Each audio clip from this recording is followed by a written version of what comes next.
What's up, guys? It's your boy DJ Tony Snow, your favorite wrestler's favorite DJ. Hey, listen, we got a very special episode today. One of these bright up-and-coming stars in the North Texas wrestling scene, Christian Mox. And we actually got two parts because not long after we talked to Christian, before we aired this episode the first time, he got injured. So we decided to check back in with him and see how he's doing. We added that right to the end. So hope you guys enjoy it. This is Rapping Wrestling on Demand with our guest Christian Mox, and here we go. Bounce 107 Denver, it's your boy DJ Tony Snow, your favorite wrestler's favorite DJ. We are joined today by one of the brightest young up-and-coming stars in the Texas independent scene. You've seen him at DFW All-Pro, you've seen him at MPX, and we've got him as a guest on the show today. Ladies and gentlemen, the one and only Christian Mox. How you doing today, sir? I'm good. How you doing, boss? Man, I'm doing great. Thank you for joining us today, and I just want to tell you, man, I've seen what you've been doing. I was at one of the DFW All Pro shows recently, and man, you guys put on quite a show. Before we get into your tag team there and what you've been doing in the circuit, let's get a little background on you. From what I understand, you were an athlete in high school, correct? Football player? Oh, yes, sir. And I also did amateur wrestling as well. Okay, see, I didn't know that, so you got a little bit more of an advantage coming from an amateur background, huh? Absolutely. What position did you play in football? You know, man, I got switched around a lot. I started out as a fullback, and then got switched to running back, and then I played middle linebacker for a couple of years. Middle linebacker, man, I could just imagine you coming across the middle on somebody. Glad it's not me. Yeah. So since you were an amateur wrestler, did you just naturally progress into professional wrestling, or was there something else? What made you want to become a pro? Well, you know, I mean, I've watched it since I was a kid. I mean, I'm sure you hear that a lot. The amateur wrestling certainly did help with that as well.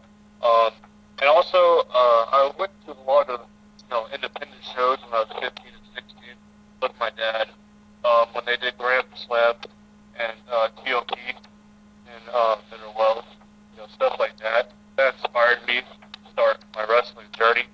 And I chose DFW All Pro, and it's been a blast ever since. Yes, tell me a little bit about this tag team that you're in. What's for our listeners, so I don't butcher the name. What's the name of the tag team, and tell us a little bit about your partner. The name of the tag team is Pretty Boy Inc. My partner is Pretty Boy J.A.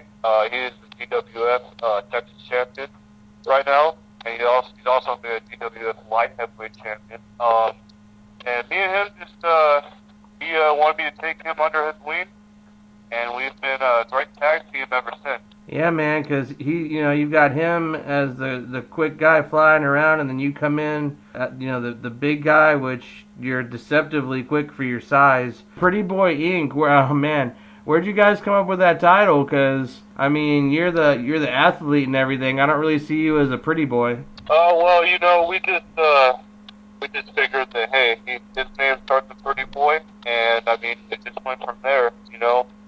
He's the one that mainly came up with the name, and I've just been along on the ride, Nice. So he's the more flamboyant, and you're the bruiser of the group from the sounds of it, huh? Yeah, I get the ladies too, Oh, I'm sure you got those luscious locks, as they call them, right? That long hair, man. Girls love long hair, and I hate the fact that they love long hair because it's so hot in the summertime. But man, they love that long hair. Well, I recently cut my long hair. Actually, I got a new look going on to keep it more pretty, Oh, even more of a pretty boy, huh? Oh yeah, with the sides, with the lamb chops, got it going on. Nice. That'll be interesting to see. Now, tell us a little bit about how long you've been training at DFW All Pro. When did you start? So I started right after I graduated high school in 2017. Wow. As soon as you got out, you started right away, huh? Yes, sir. What was it like training there at DFW All Pro? I hear a lot of good things about Lou Gotti's whole little system he's got over there. What was the training process like for you? Oh, man, it was crazy when I first started out, man. I was really nervous because I'm just nervous around new people as it is, and just training with Lou is amazing. The man knows so much about the industry.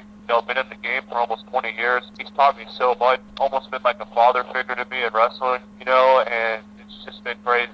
And I can't thank him enough for all the stuff that I've learned. There's so many talented people in this academy. We have over 100 students. It's crazy. Yeah, I noticed when I was there, there were the people in the Battle Royal, and then there was like the Goon Squad that came out, they were there, and then it just seemed like a lot of people involved in the show. Who was the first wrestling match you had? Who was that against? Your first pro match? Dallin Hyde.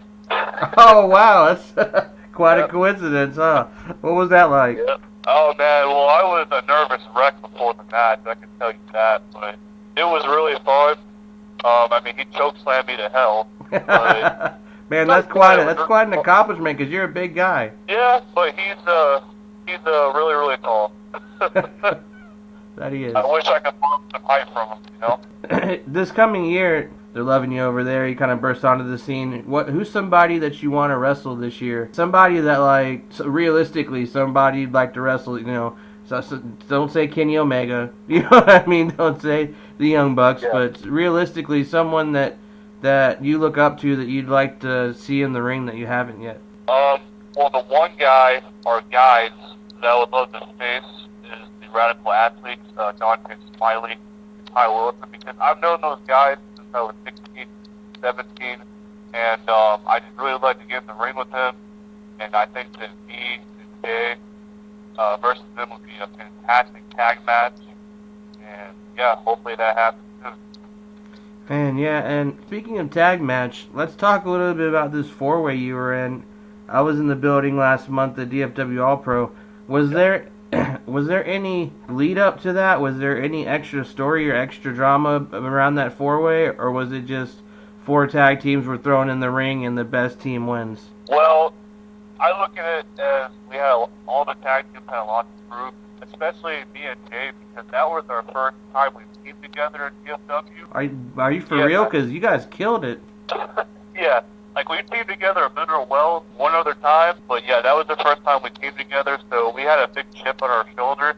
And even though I got, hit with like 3 finishers, I feel like we proved something, and that we're here to stay, and that eventually the CWF tag titles will be ours. Yeah, see, here's the thing. You got hit by 3 finishers, but the important thing is you got back up from all 3 and got up swinging. From an amateur background, what was the hardest crossing over from amateur to pro? What was the hardest part of that all there? Oh, well, the hardest thing for me was getting promos down, because in amateur wrestling, you don't do promos or anything like that. You just go to the mat and you wrestle. But with this, you gotta be good at promos, the way you talk, all that. So that has certainly been a challenge for me, but I'm trying to improve my game each and every day. You're doing just fine in this interview. That's something I talk to wrestlers all the time, man. I think that these wrestling academies that are training people should do media training for the wrestlers. They should do simulated interviews. They should tell them what to say and what questions to avoid, and stuff, because media is just as important as some of the in-ring aspects. When you're coming to a town, they want you to get on the radio and tell you that they're coming. That's a big deal. Yeah, I'd say Lou has certainly taught us a lot about that aspect of the game as well. And like I said, I'm just trying to get better each and every single day. Like I'll be cutting promos on my pillow, on my shampoo box. You know what I'm saying? Trying to get better in that aspect. Have you had a match against Lou yet on one of the cards? Have you wrestled him in a match? I had a tag team match against him and Grand Slam. It was me and American Rebel versus the Certified Beast for the GWF tag team title. Yeah, I mean, it's nice, I would certainly love to get those titles one day, but the more experience I can get in those situations, the better, It's funny because I'm almost 40 years old. I'm starting to be seen as the old head in the game right now. We got guys like you and Tatum Manning and, all these other kids that are, no offense by saying kids, but that are young men that are 19, 20 years old. So I always like to ask this question: who was your favorite wrestler when you grew up? I always like to see the difference in the generation. Who made you want to wrestle? Well, when I was younger, as much as I hate to say it, I freaking loved John Cena. I loved John Cena so much. But looking back at it, watching tape on the network and stuff, man, Ric Flair is the guy. Ric Flair is the freaking. One thing a lot of people don't realize, back in the day when Ric Flair was the NWA champion, he saw that title as the world title, so he was gone every weekend defending that title. He would go and he would go to each different promotion and he'd wrestle the top guy and he'd do it. He'd put up an hour every night, man. Ric Flair was the guy. He was that dude. Yeah, Ric Flair is so, like, he has so much charisma, and anybody he's in the ring with, like, you already know it's going to be a 4-star, 5-star match. Ric Flair is just that damn good, you know? Man, the guy could get a good match out of anybody. And hey, man, from what I've seen so far, you've gotten good matches out of everybody you've wrestled. So you're one of those guys that it's like, man, I wish that I had, half of this guy's talent. But man, I love watching you wrestle. I love watching you do your thing. So seeing a team like you and the Pretty Boy, man, that's right up my alley. So thank you again for coming on the radio, bro. I appreciate this. Now, before I let you go, I know you got to get going for training. We'll have you back on sometime in the future for a part 2. And that about does it for part 1 with Christian Mox. We'll have part 2 up very, very shortly. Y'all stay tuned. Rapping Wrestling with your boy DJ Tony Snow.